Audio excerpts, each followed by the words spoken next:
June 4 తర్వాత BRS party close అవుతుందన్నారు మంత్రి Komatireddy Venkatareddy. BRS, KCR, KTR, Harish తప్ప ఒక్కరూ ఉండరన్నారు. ఎంపీ ఎన్నికల ఫలితాల తర్వాత రాష్ట్రంలో సీన్ మారిపోతుందన్నారు. దొడ్డు వడ్లకు బోనస్ ఇవ్వమని ఎక్కడా చెప్పలేదన్నారు మంత్రి కోమటిరెడ్డి వెంకటరెడ్డి. కేటీఆర్ గారు, హరీష్ రావు గారు నిన్న సన్నోట్ల గురించి మాట్లాడుతున్నాం. మేము చెప్పింది ఏంది, మొత్తం కూడా హాస్టళ్ళకి కానీ రేషన్ షాప్ పేదవాళ్ళకి ఇచ్చే బియ్యం ఎక్కడైనా సన్న ఓట్లకే సన్న బియ్యంతోనే మేము వాళ్ళు తినాలి. ధనికులే కాదు పేదవాళ్ళు కూడా క్వాలిటీ అన్నం తినాలి అని చెప్పి మేము ఉచితంగా ఇచ్చే హాస్టల్లో పెట్టి కానించి అన్నీ కూడా రేషన్ షాపులో అందుకనే దానికి ఇస్తానని చెప్పిన తప్ప మేము దొడ్డు ఓట్లకి ఇస్తామని ఏమని చెప్పలే.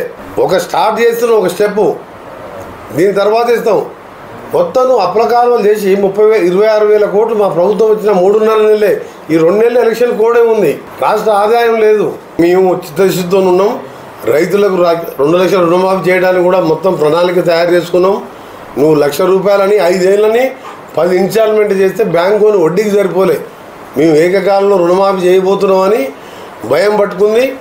పార్లమెంట్ ఎన్నికల్లో వీళ్ళకి ఆడవీడ ఉన్న ఓట్లల్లో ఎక్కడ టీఆర్ఎస్ క్యాండిడేట్ 1-2 సీట్లలో తప్ప ఎక్కడ టీఆర్ఎస్ వాళ్ళు క్యాండిడేట్ చేయాలి.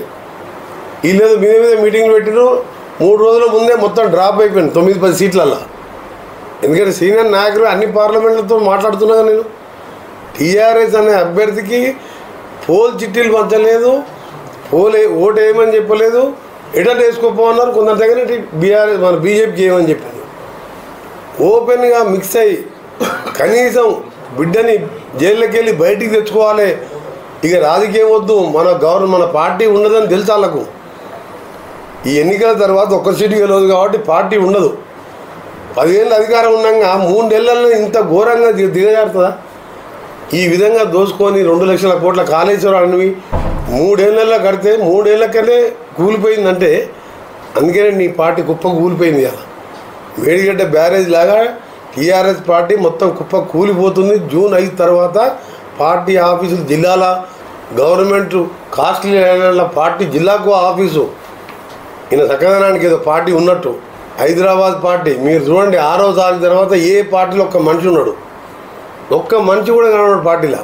ఎమ్మెల్యేలా ఎట్లా ఉండరు, ఎందుకంటే ఆయనకి ఒక్క దాంట్లో డిబేట్ రాకుంటే ఎమ్మెల్యేలు ఎందుకుంటారు చెప్పు ఆ పార్టీలో.